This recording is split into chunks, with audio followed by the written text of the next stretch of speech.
Hi, my name is Stella, and the book that I did my book report on is Flora and Ulysses by Katie Camilo.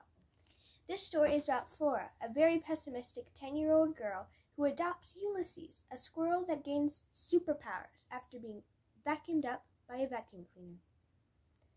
Ulysses gets adopted by Flora, and she hides him in her house until her mother finds out. She gets super mad, but then she gets even madder after Ulysses writes his poems on her typewriter.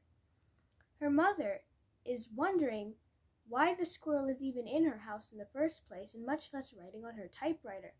Then, Flora and her father go to a restaurant where a cruel waitress named Rita attacks Ulysses because she doesn't want squirrels in her restaurant.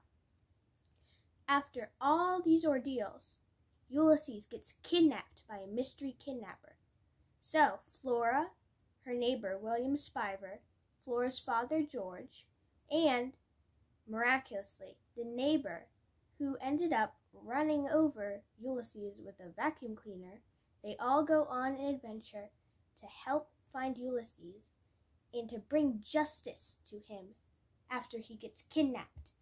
To find out who kidnapped Ulysses, read this book. I would rate this book 5 out of 5 stars because the characters are super unique. You would never expect a squirrel to be a superhero. And some chapters are written in a comic book style, so it's good for everyone. It's not a very long read. It takes maybe an hour, and it's absolutely hilarious. There's some really funny bits in it and references to shows.